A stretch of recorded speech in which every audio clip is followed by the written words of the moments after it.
نحمده ونستعينه ونستغفره ونؤمن به ونتوكل عليه ونعوذ بالله من شرور أنفسنا ومن سيئات أعمالنا من يهده الله فلا مضل له ومن يضلله فلا هادي له نشهد أن لا إله إلا الله ونشهد أن محمدا عبده ورسوله الذي أرسله بالحق بشيرا ونذيرا وداعيا إلى الله بإذنه وسراجا وقمرا منيرا فقد قال الله تعالى في كلامه المجيد والفرقانه الحميد أعوذ بالله من الشيطان الرجيم بسم الله الرحمن الرحيم وما أمروا إلا ليعبدوا الله مخلصين له الدين আজকের সমাজে কুসলিগ্রাম সকলের প্রতি আমার সালাম আসসালামু আলাইকুম ওয়া রাহমাতুল্লাহ। আপনারা সবাই কেমন আছেন? সর্বপ্রথম মহামনের দরবার শুকরিয়া জ্ঞাপন করি যে আল্লাহ আমিন এই প্রতিকূল পরিবেশ পরিস্থিতি আল্লাহর উপস্থিতি আশার বসা কোরআন হাদিস থেকে কিছু বলার এবং শোনার মতো আল্লাহ তৌফিক এনায়েত করলেন সেই রবের দরবারে শুকরিয়া জ্ঞাপন করি সকলে বলি আলহামদুলিল্লাহ। পাশাপাশি সালাম বিশ্ব মানবতার মুক্তিদূত রাহমাতুল লিল আলামিনের উপর যাকে আল্লাহ তাআলা পৃথিবীবাসীর জন্য রহমত স্বরূপ প্রেরণ করেছেন সে আল্লাহ হাবিবের উপর সকলে সংক্ষিপ্ত দরুদ সালাম পাঠ করে দিয়ে সকলে বলে সাল্লাল্লাহু আলাইহি ওয়াসাল্লাম। সম্মানিত মুসলিম আজকে কুরবানি কবুলযোগ্য হওয়ার উপায় বা শর্তগুলো সম্পর্কে আলোচনা করার কথা ইনশাআল্লাহ সেই সম্পর্কে আলোচনা হবে। কুরবানিগুলো আমরা কিভাবে আপনার কাছে কবুলযোগ্য হবে তার শর্তগুলো কি কি। কোরবানি যে আমাদের গুরুত্বপূর্ণ একটা ইবাদত আমরা অনেকে মনে করি, কিন্তু এটা গুরুত্বপূর্ণ ইবাদত আর ইব্রাহিম আলাইহিস সালামের সুন্নাত যেটা সাথে সাথে এই কোরবানির মাধ্যমে যেমন করে আল্লাহ তাআলাকে করুণা করা যায় সাথে সাথে অসহায় সওয়াব হয়। এজন্য আল্লাহ তাআলা প্রদত্ত রাসূলুল্লাহ সাল্লাল্লাহু আলাইহি ওয়াসাল্লাম প্রদর্শিত পদ্ধতি অনুসারে কোরবানি করতে হবে। এই পদ্ধতি অনুসারে নিজের মন গড়ভাবে আমার কোরবানি করি তাহলে আল্লাহর দরবারে কবুল হবে না। তেমন কিছু শর্ত রয়েছে, কোরবানি কবুল হওয়ার জন্য তেমন কিছু শর্ত রয়েছে। শর্তগুলোকে দুই ভাগে ভাগ করা হয়েছে। এক নম্বর হচ্ছে কোরবানি টাকার পক্ষ থেকে শর্ত, দুই নম্বরে কোরবানি পশুর ক্ষেত্রে শর্ত। দুই ভাগে ভাগ করা হয়েছে শর্তগুলোকে। যিনি কোরবানি দিবেন এই টাকার পক্ষ থেকে শর্ত রয়েছে কিছু, আর যে পশুটাকে কোরবানি করবে এই পশুর পক্ষ থেকে শর্ত রয়েছে কিছু। সর্বপ্রথম বিষয় আমরা আলোচনা করবো ইনশাআল্লাহ যে কোরবানি টাকা যিনি কোরবানি দিবেন এই কোরবানি টাকার পক্ষ থেকে যে শর্তগুলো রয়েছে এই শর্তগুলো হচ্ছে 6টা। এই 6টা শর্তের মধ্যে প্রথম শর্ত হচ্ছে বিশুদ্ধ নিয়াত হওয়া। আপনি যে কোরবানি করবেন সর্বপ্রথম আপনাকে বিশুদ্ধ নিয়াত হতে হবে, ইখলাসের সাথে নিয়াত আপনার হতে হবে, খাঁটি নিয়াত আপনার হতে হবে। প্রতিটি ইবাদতের ন্যায় কোরবানি কবুল হওয়ার জন্য তেমনি নিয়ত করতে হবে খালেস নিয়ত। কেননা আল্লাহ তাআলা স্বীয় বান্দাদেরকে কোরবানি যত ইবাদত রয়েছে প্রত্যেকটা ইবাদতে খালেস ভাবে নিয়তের নির্দেশ দিয়েছেন। আল্লাহ তাআলা সূরাতুল বায়িনা 5 নম্বর আয়াতের মধ্যে উল্লেখ করে জানিয়ে দিলেন ওয়ামা উমিরু ইল্লা লিয়াবুদুল্লাহা মুখলিসিনা লাহুদ্দিন। আল্লাহ তাআলা এসেছেন তাদেরকে এই নির্দেশ দেওয়া হয়েছে তাই একনিষ্ঠ খালেস ভাবে আল্লাহর ইবাদত করবে, একনিষ্ঠ ভাবে খালেস ভাবে আল্লাহর ইবাদত করবে। আর আমাদের প্রাপ্তি প্রতিদান বান্দার নিয়তের উপরই নির্ভর করে। বুখারী শরীফের প্রথম হাদিস, বিশ্বনবী রাসূলুল্লাহ সাল্লাল্লাহু আলাইহি ওয়াসাল্লাম ইরশাদ করলেন, ইন্নামা আ'মালু বিন্নিয়াত। মানুষের প্রত্যেকটা কর্ম, প্রত্যেকটা আমল তার নিয়তের উপরই নির্ভর করে। প্রত্যেকটা কর্ম, প্রত্যেকটা আমল মানুষের ওই নিয়তের উপরেই নির্ভর করে। বিশ্বনবী বললেন, আর ওই নিয়ত অনুযায়ী পাল্টাকার প্রতিফল করে বলে সুবহানাল্লাহ। আল্লাহ তাআলা বিশ্বনবীকে বলতে ইখলাসের সাথে ইবাদত করার জন্য নির্দেশ দিয়েছেন। আল্লাহ তাআলা সূরাতুল জুমারের 11 নম্বর আয়াতের মধ্যে উল্লেখ করে জানিয়ে দিয়েছেন, কুল ইন্নী উমিরতু আন আ'বুদাল্লাহা মুখলিসান লাহুদ্দিন। আল্লাহ তাআলা জানিয়ে দিয়েছেন, হে নবী আপনি বলুন যে আমাকে নিষ্ঠার সাথে একনিষ্ঠভাবে আল্লাহর ইবাদত করতে নির্দেশ দেওয়া হয়েছে। তাই বিশ্বনবীকে বলতে যদি আল্লাহ তাআলা ইখলাসের সাথে ইবাদত করার নির্দেশ দেয়, তাহলে আপনার বান্দা হিসেবে আমাদের এই যে দরকার আছে না নাই? কথা আমার বোঝা যাচ্ছে? আছে না নাই? আছে। আবার বান্দার মুমিন বান্দার প্রত্যেকটা কর্ম, প্রত্যেকটা আমল কেবলমাত্র একমাত্র আল্লাহ তাআলার উদ্দেশ্যে হতে হবে। আল্লাহ তাআলা সেই কথাটা সূরাতুল আনামের 162 নম্বর আয়াতের মধ্যে উল্লেখ করে জানালেন, কুল ইন্না সালাতি ওয়া নুসুকি ওয়া মাহইয়ায়া ওয়া মামাতি লিল্লাহি রাব্বিল আলামিন। আল্লাহ তাআলা বললেন, বলো ইন্না সালাতি আমার নামাজ, ওয়া নুসুকি আমার কুরবানি, ওয়া মাহইয়ায়া আমার জীবন, ওয়া মামাতি আমার মরণ, লিল্লাহি রাব্বিল আলামিন কেবলমাত্র একমাত্র রব্বুল আলামিনের জন্য। তাহলে আমার নামাজ, আমার কুরবানি, আমার এই হায়াতে জিন্দেগির এই সময়, আমার চলে যাওয়া মৃত্যু, প্রত্যেকটা জিনিস লিল্লাহি রাব্বিল আলামিন কেবলমাত্র একমাত্র আল্লাহ রাব্বুল আলামিনের জন্য। এই জন্য ইবনে বাক্কার রাহমাতুল্লাহ আলাইহি বলেন যে মানুষের যে নেক কর্ম, নেক আমল নিয়তের উপর আর নিয়তের সাথে সাথে বান্দা যে প্রতিদান পাবে সেটার আশার উপরে নির্ভর করে। সুবহানাল্লাহ। আপনাদের নিয়তটা যখন বিশুদ্ধ থাকতে হবে, আবার ওই যে পাবেন আপনি ওই সওয়াবটা, সেটা আশার আল্লাহর কাছে করতে হবে। তাহলে এই প্রতিফলটা আপনাকে আল্লাহ তাআলা নিয়ে দেবেন। আর আপনি যদি এমন নিয়ত করেন যে বড় গরু কিনবো, তাহলে গিয়ে এমন বড় গরু, এমন সুন্দর দামি গরু যে আর কারো কিছু নাই। 2 নম্বর শর্ত, এই কোরবানিটা যে রয়েছে, এই কোরবানিটা আল্লাহ এবং রাসূলের উদ্দেশ্যে কথা কোরআন এবং হাদিস অনুযায়ী হওয়া। কোরবানিটা নিজের মধ্যে নয়, কোরআন এবং হাদিস অনুযায়ী এই কোরবানিটা হতে হবে। আল্লাহ তাআলা রাসূলুল্লাহ সাল্লাল্লাহু আলাইহি ওয়াসাল্লাম প্রদর্শিত অনুকরণের পদ্ধতি অনুযায়ী কোরবানি করতে হবে। কেননা আল্লাহ তাআলা ব্যতীত, কোরআন হাদিস ব্যতীত কিছু আমল আল্লাহ তাআলা কবুল করেন না। আল্লাহ তাআলা সূরাতুল কাহফের 110 নম্বর আয়াতের মধ্যে উল্লেখ করে জানিয়ে দিলেন, ফামান কানা ইয়ারজু লিকা রাব্বিহি ফালইয়ামাল আমালান সালিহান ولا يشرك بعبادة ربه أحدا। আল্লাহ তাআলা বললেন, রবের সাক্ষাৎ কামনা করতে চাও তাহলে তোমরা আল্লাহর ইবাদত পালন করো, আর আল্লাহর সাথে কাউকে শরীক করো না। পদ্ধতি হবে কার? আল্লাহ যেভাবে দিয়েছেন, রাসূলুল্লাহ সাল্লাল্লাহু আলাইহি ওয়াসাল্লাম যেভাবে দিয়েছে, ওইভাবে যদি হয়, আল্লাহ সাক্ষাৎ কামনা করতে চাও, আল্লাহ বলেন আল্লাহর ইবাদত করো, আর আল্লাহর সাথে কাউকে শরীক করো না।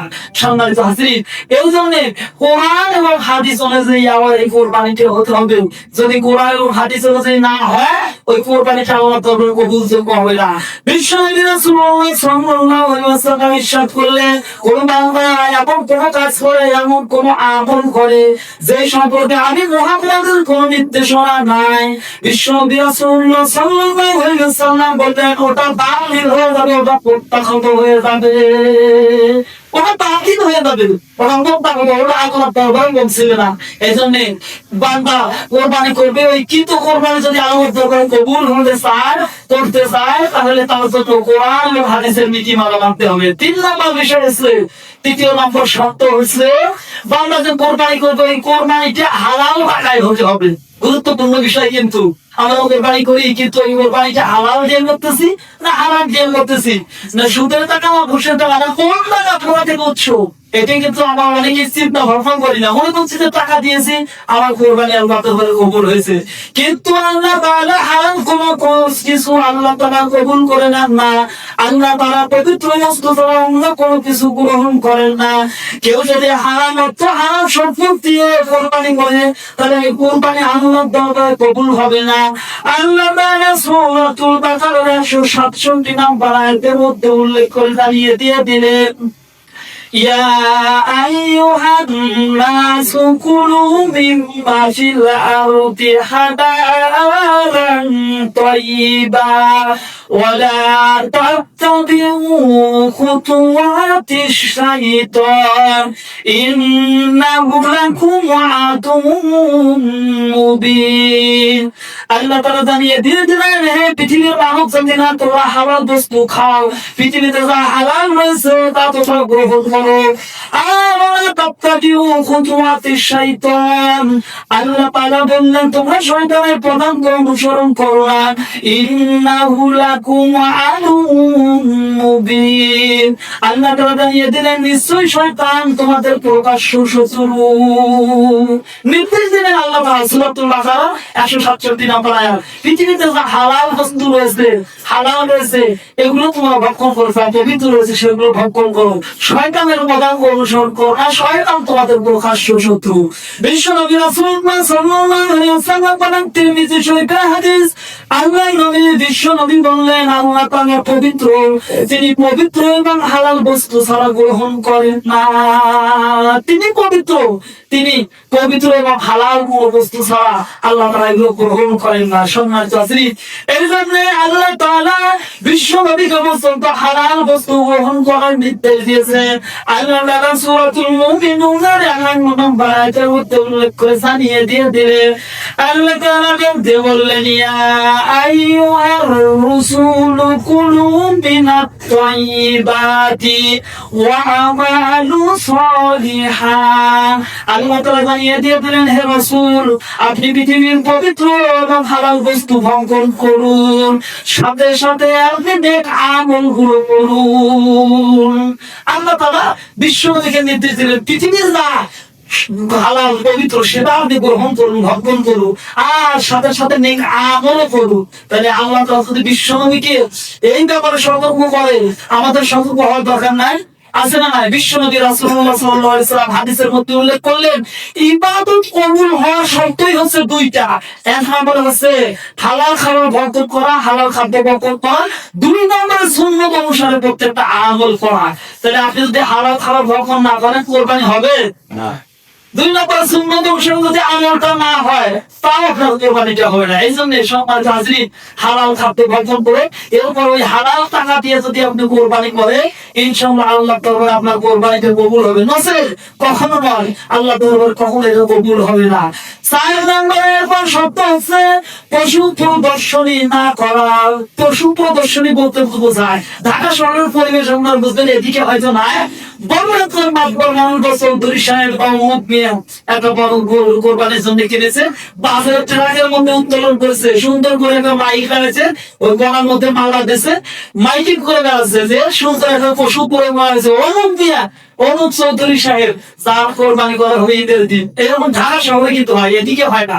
এমনি ভাবে যদি কোরবানির পশুগুলো আপনি প্রদর্শনী করে, অথবা দেখানোর উদ্দেশ্যে আপনি কোরবানি করার জন্য বাজার থেকে বড় সুন্দর দেখে যদি কোরবানি করে, অথবা সুনাম সুখ্যাতি অর্জনের জন্য যদি কোরবানি করেন, ওটা আল্লাহর দরবারে কখনো কবুল হবে না। বরং আপনি যদি আল্লাহ তাআলা একমাত্র আল্লাহ তাআলার উদ্দেশ্যে খালেস ভাবে নিয়েছে, আল্লাহ সন্তুষ্টির উদ্দেশ্যে করে ওই কোরবানিটা আল্লাহর দরবারে কবুল হয়ে যাবে। আল্লাহ তাআলা সূরাতুল মাইদা ২৭ নম্বর আয়াতের মধ্যে উল্লেখ করে জানিয়ে দিলেন, ইন্নামা ইয়াতাকাব্বালুল্লাহু মিনাল মুত্তাকিন। আল্লাহ তাআলা জানিয়ে দিলেন নিশ্চয়ই মুত্তাকিদের কোরবানি আল্লাহ তাআলা কবুল করে থাকেন। মুত্তাকির কোরবানি আল্লাহ তাআলা কবুল করে থাকে। তাহলে যদি আপনি লোক দেখানোর উদ্দেশ্য করেন, ওটা কি আল্লাহর উদ্দেশ্য হচ্ছে? মুত্তাকি কি হচ্ছে? মুত্তাকি হচ্ছে না, আল্লাহর উদ্দেশ্য হচ্ছে না, ওটা বড় আপনার লোক দেখানোর উদ্দেশ্য হচ্ছে। বিশ্বনবী রাসূলুল্লাহ সাল্লাল্লাহু আলাইহি ওয়াসাল্লাম মুসলিম শরীফে বর্ণনা রয়েছে, আল্লাহ নবী বিশ্বনবী বললেন, নিঃসন্দেহে আল্লাহ তাআলার বান্দা দেখেন না আকার আকৃতিটা, দেখেন না কোন সংকেত, বরং আল্লাহ তাআলা দেখেন বান্দার অন্তরের মধ্যে আল্লাহর জন্য ভয় কতটুকু, আর আল্লাহর ভয়ে বান্দা কতটুকু আমল করেছে। দেখেন না বান্দার আকৃতিটা কত সুন্দর, কত লম্বা, কত ফর্সা, কত মোটা কাটা চেহারা, আল্লাহ তাআলা এই যে আকার আকৃতি দেখেন না, দেখেন না বান্দা কতটুকু সম্পদ উপার্জন করেছে। বিশ্বনবী রাসূলুল্লাহ সাল্লাল্লাহু আলাইহি ওয়াসাল্লাম বললেন, আল্লাহ তাআলা দেখেন বান্দার অন্তরটা, আল্লাহর জন্য বান্দা আল্লাহর জন্য কতটুকু ভয় হয়েছে, আর আল্লাহর ভয়ে বান্দা কতটুকু আমল করেছে। সুবহানাল্লাহ। তাইলে কবুলযোগ্য হবে না। যেমন যদি একটা পশু আপনি চুরি করে নিয়ে আসছেন, অথবা একটা পশু আত্মসাৎ করে নিয়ে আসছেন, অথবা ছিনতাই করে নিয়ে আসছেন, অথবা অন্যায় মামলার মাধ্যমে প্রাপ্ত একটা পশু আপনি পেয়েছেন, এই ধরনের পশু যদি আপনি কোরবানি করেন, ওই কোরবানিটা আল্লাহ দরবারে কবুল হবে না। সম্মানিত হাজিরিন, এই জন্য আপনাকে কোরবানির মালিকানাধীন হতে হবে। আল্লাহ তাআলা সূরাতুল মুমিনুনের 52 নম্বর আয়াতের মধ্যে উল্লেখ করে জানিয়ে দিলেন, ওয়া কানা আল্লাহু আলা কুল্লি শাইইন রাকিবা। তোমরা যা কিছুই করো না কেন, আল্লাহ তাআলা সব বিষয় পর্যবেক্ষণ করেন। কোনটা চুরি আর কোনটা ভালো, কোনটা মন্দ, কোনটা খারাপ আর কোনটা ভালো, আল্লাহ তাআলা সব বিষয় পর্যবেক্ষণ করেন। এজন্য সম্মানিত হাজিরিন, আপনাকে যদি কোরবানি কবুলযোগ্য করতে হয়, তাহলে আপনাকে ওই কোরবানি নিজের মালিকানাধীন, অর্থাৎ নিজে মালিক হতে হবে। 6 নম্বর শর্ত হচ্ছে এর নির্ধারিত সময়ে, শরীয়তের নির্ধারিত সময় অনুযায়ী আপনার ওই কোরবানির পশুটা জবাই করতে হবে। এখন কোরবানির পশুর সময় জবাইটা এক সময়ের জন্য নির্ধারিত শরীয়ত করে দিয়েছে, আপনি যদি আর সময় নির্ধারণ করে যদি জবাই করেন, কোরবানি হবে? সংযত দিচ্ছেন শরীয়ত পক্ষ থেকে যে এই শরীয়তের এই সময়ের মধ্যে, অর্থাৎ 10 জিলহজ থেকে শুরু করে 13 জিলহজ সূর্যাস্ত পর্যন্ত, অর্থাৎ তাশরিকের দিনগুলো 10 জিলহজ ঈদের নামাজের পর, এরপর 13 জিলহজ সূর্য অস্ত যাওয়ার আগ পর্যন্ত। আহমদ শরীফের হাদিস, বিশ্বনবী রাসূলুল্লাহ সাল্লাল্লাহু আলাইহি ওয়াসাল্লাম ডাক দিয়ে বললেন, তোমরা কোরবানির পশুগুলো জবাই করো, সেগুলো তাশরিকের দিন, আর এই তাশরিকের দিনগুলোতে কোরবানির পশু জবাই করার দিন। তাশরিকের দিনগুলোতে যাওয়া আল্লাহু আকবার, লা ইলাহা ইল্লাল্লাহ, আমাদের তাকবীর দেন, এই তাশরিকের দিনগুলোতে কোরবানির পশুগুলো জবাই করার বিশ্বনবী নির্দেশ দিয়ে দিলেন। আপনি যদি এই ব্যতীত অন্য কোনো সময় ধরেন যে আপনি এর আগে অথবা পরে জবাই করেছে, কোন আল্লাহ দরবারে কবুলযোগ্য হবে না। বুখারী শরীফের হাদিস, বিশ্বনবী রাসূলুল্লাহ সাল্লাল্লাহু আলাইহি ওয়াসাল্লাম ডাক দিয়ে বললেন, বারা ইবনে আযিম রাদিয়াল্লাহু তাআলা তিনি বললেন, আমরা বিশ্বনবী রাসূলুল্লাহ সাল্লাল্লাহু আলাইহি ওয়াসাল্লামের কাছে একত্রিত হলাম। আল্লাহ নবী বিশ্বনবী বললেন, ঈদের দিন উপস্থিত হয়ে গেল, এই দিনে আমাদের প্রধান কর্ম হচ্ছে আগে ঈদের নামাজ আদায় করব, এরপর নামাজ থেকে ফিরে এসে সুন্দর করে কোরবানির পশুগুলো জবাই করব। বিশ্বনবী রাসূলুল্লাহ সাল্লাল্লাহু আলাইহি ওয়াসাল্লাম বললেন, এমনি ভাবে যারা করলো তারা আমাদের নীতিটা গ্রহণ করলো, কিন্তু ঈদগাহে যাওয়ার পূর্বে যারা জবাই করলো, বিশ্বনবী রাসূলুল্লাহ সাল্লাল্লাহু আলাইহি ওয়াসাল্লাম বললেন, সে যেন নিজের পরিবারের জন্য আগাম গোশতের ব্যবস্থা করলো। তার কোরবানি কবুল হলো না। বিশ্বনবী বললেন যে ঈদগাহে গেল, নামাজ আদায় করলো, এরপর ফিরে আসে কোরবানির পশুটা জবাই করলো, বিশ্বনবী বলছেন ওটা আমাদের নীতিটাই গ্রহণ করলো, কিন্তু ঈদগাহে যাওয়ার পূর্বেই যে জবাই করলো, বিশ্বনবী বলছেন সে নিজের পরিবারের জন্য আরাম গোশতের ব্যবস্থা করলো, তার কোরবানি আল্লাহর দরবারে কবুলযোগ্য হবে না। আবার বুখারী শরীফের অন্য বর্ণনা রয়েছে, বিশ্বনবী রাসূলুল্লাহ সাল্লাল্লাহু আলাইহি ওয়াসাল্লাম বললেন যেমন যে ব্যক্তি কোরবানি নামাজের আগে কোরবানির পশু জবাই করে ফেললো, সে তার নিজের জন্যই যেন করলো, তার কোরবানি হলো না।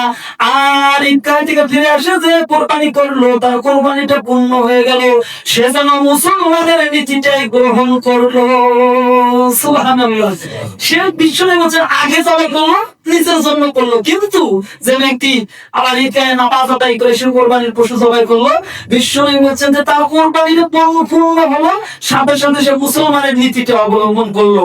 বুখারী মুসলিম শরীফের আরেক হাদিসের মধ্যে বিশ্বনবী রাসূলুল্লাহ সাল্লাল্লাহু আলাইহি ওয়াসাল্লাম ইরশাদ করেন, আল্লাহ নবী বিশ্বনবী বলেন যে কোরবানিটা আগে করলো, ঈদগাহে যাওয়ার আগেই করলো, সে যেন ঈদগাহ থেকে নামাজ পড়ে ফিরে আসে আবার যে একটা পশু জবাই করে নেয়।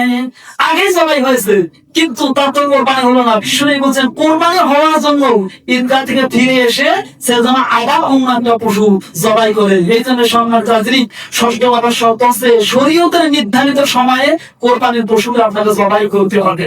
এই যে ছয়টা, এটা হচ্ছে কোরবানি দাতার নিজের পক্ষ থেকে এই শব্দগুলো রয়েছে। আবার কোরবানির পশুর পক্ষ থেকে রয়েছে তিনটে শর্ত। এক নম্বর শর্ত হচ্ছে চতুষ্পদ জন্তু হওয়া। চতুষ্পদ জন্তু বোঝে তো চায়ের পাওয়া যাকে বলা হয়, অনেকে হয়তো বোঝে না চতুষ্পদ আবার কি। চায়ের পাওয়া যে জন্তু একে চতুষ্পদ জন্তু বলে, যেমন উট, গরু, ছাগল, ভেড়া, দুম্বা, এই যে পশুগুলো এগুলো চতুষ্পদ জন্তু, এগুলো দিয়ে কোরবানি করার নির্দেশ দিয়েছে আল্লাহ তাআলা সূরাতুল হজ্জের ৩৬ নম্বর আয়াতের মধ্যে উল্লেখ করে জানালেন, ওয়ালিকুল্লি উম্মাতিন জাআলনা মানসাকান লিয়াযকুরু ইসমাল্লাহি আলা মা রাযাকাহুম মিন বাহিমাতিল আনআম। আল্লাহ তাআলা বললেন, আমি প্রত্যেক জাতির জন্য কোরবানির নিয়ম করে দিয়েছি, যাতে করে যে কোরবানির পশুগুলো তারা চতুষ্পদ জন্তুগুলো জবাই করবে, সেখানে আমি আল্লাহ তাআলার নাম স্মরণ করবে। প্রত্যেক জাতির জন্য কোরবানির নিয়ম করে দিয়েছি, চতুষ্পদ জন্তুগুলো যারা জবাই করবে সেখানে আল্লাহর নাম স্মরণ করে। সুবহানাল্লাহ। সম্মানিত হাজরিন, এই জন্য বিশ্বনবী রাসূলুল্লাহ সাল্লাল্লাহু আলাইহি ওয়াসাল্লাম এবং সাহাবীগণ থেকে কোনো প্রমাণ পাওয়া যায় না যে এগুলো বাদ দিয়ে অন্য কোনো পশু তারা কোরবানি করেছেন।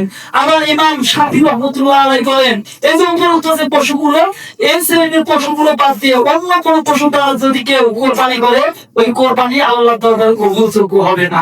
এরপর কোরবানির পশুর ক্ষেত্রে দ্বিতীয় শর্ত হচ্ছে নির্ধারিত বয়সে উপনীত হওয়া। শরীয়তে নির্ধারিত যে একটা বয়স দিয়েছে, কোরবানি কিন্তু পশুগুলো এই বয়সে উপনীত হয়ে যাওয়া। রাসূলুল্লাহ সাল্লাল্লাহু আলাইহি ওয়াসাল্লাম বলেন, তোমরা মুসিন্না পশু দ্বারা কোরবানি করো, কেননা এই মুসিন্না পশু দ্বারা কোরবানি করা হচ্ছে সুন্নাত। বিশ্বনবী রাসূলুল্লাহ সাল্লাল্লাহু আলাইহি ওয়াসাল্লাম বললেন, যদি তোমাদের জন্য কষ্ট হয় তাহলে 1 বছর পূর্ণ বয়স্ক ছাগল এবং ভেড়া, দুম্বা দ্বারা তোমরা কোরবানি করতে পারো। উট 6 বছরে পদার্পণ অর্থাৎ 50 বছর অতিক্রম করেছে। গরুর কথা বলেছে যে এরপর 3য় বছরে পদার্পণ করছে, 2 বছর পূর্ণ হয়ে গেছে। বিশ্বনবী বললেন, এই পশুগুলো তারা দিয়ে তোমরা কোরবানি করো। তবে যদি সেটা মোটা সোটা সুন্দর দেখতে উপযুক্ত বয়স মনে হয়ে যায়, দাঁত যদি নাও মরে, বিশ্বনবী বললেন ওটা দিয়ে কোরবানি হয়ে যাবে। অনেক সময় বয়স হয়ে গেছে কিন্তু দুধের দাঁতটা করেনি, নতুন দাঁতও গজায়নি, বিশ্বনবী বলছেন ওটা যদি দেখতে সুন্দর হয়, একটু মোটা তাজা ভালো হয়, ওটা দ্বারাও তোমরা কোরবানি করতে পারবো। তাহলে দ্বিতীয় নম্বর শর্ত হচ্ছে শরীরসম্মত বয়সে উপনীত হয়ে যাওয়া, এই পশুর বয়স সর্বসম্মত উপায়ে হয়ে যাওয়া। 3 নম্বর হচ্ছে ত্রুটি মুক্ত হওয়া। আমরা যে কোরবানির পশুগুলো দিয়ে কোরবানি করবো, বাজারে গিয়ে অনেকে অনেক দিক দিয়ে দেখে যে এটা কেমন হয় কি না হয়, এরকম একটা আমরা পরিস্থিতির মধ্যে পড়ি।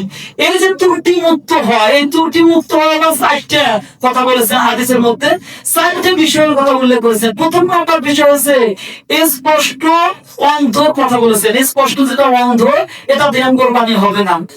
যেমন এমন স্পষ্ট যে বোঝা যাচ্ছে চোখ কোটরের ভিতরে ঢুকে গেছে, অথবা বোতাদের মতো বাহিরে বের হয়ে এসেছে, অথবা চোখ এমন সাদা হয়ে গেছে গরু যে বোঝা যাচ্ছে যে এটা স্পষ্ট অন্ধ।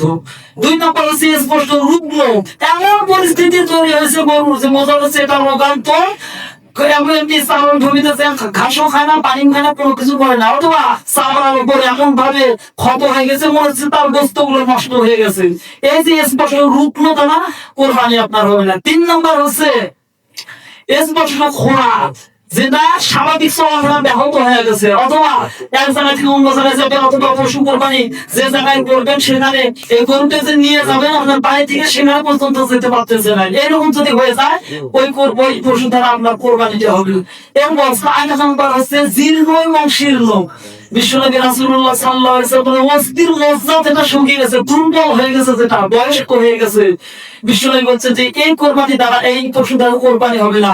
আল্লাহ নবী বিশ্বনবী রাসূলুল্লাহ সাল্লাল্লাহু আলাইহি ওয়াসাল্লামকে বলা হলো, ইয়া রাসূলুল্লাহ কোরবানির সময় আমরা কোন পশুগুলো পরিহার করে চলবো? বিশ্বনবী রাসূলুল্লাহ সাল্লাল্লাহু আলাইহি ওয়াসাল্লাম বললেন, তোমরা যেটা দেখো অন্ধ, অর্থাৎ তার মধ্যে অন্তত সুস্পষ্ট হয়েছে। 2 নম্বরে যেটা দেখবে রুগ্ন, যার মধ্যে রোগটা সুস্পষ্ট। 3 নম্বরে যেটা দেখবে খোলা, যার মধ্যে পঙ্গুত্ব সুস্পষ্ট। 4 নম্বরে বললেন যে জীর্ণ এবং শীর্ণ, যেটা অস্থির মজ্জা শুকিয়ে গেছে, দুর্বল হয়ে গেছে। বিশ্বনবী বলছেন এই 4 ধরনের পশু বাদ দিয়ে তোমরা অন্য পশু দ্বারা কোরবানি করো। গুরুত্বপূর্ণ বিষয়। এই জন্য সম্মানিত হাজিরিন, এই যে যিনি কোরবানি করবেন, কোরবানি দাতার পক্ষ থেকে যেটা 6টা শর্ত, এই শর্ত যে আপনি ইনশাআল্লাহ কোরবানি করতে হবে। আর কোরবানির পশুর ক্ষেত্রে যে 3টে শর্ত, এই 3টে শর্ত আবার এই শেষেরটা যে ত্রুটি মুক্তর ক্ষেত্রে আমার 4টে শর্ত, এই 4টে শর্ত মেনে আপনার কোরবানি করতে হবে। আল্লাহ তাআলা এই শর্তগুলো মেনে আমাদের কোরবানি করার জন্য তৌফিক ও সুযোগ দান করুন। সকলে বলে আল্লাহুম্মা আমিন। আল্লাহ তাআলা আমাদের যারা কোরবানির জন্য নিয়ত করেছি প্রত্যেকের কোরবানিগুলো কবুল আর মঞ্জুর করুন। সকলে বলে আল্লাহুম্মা আমিন।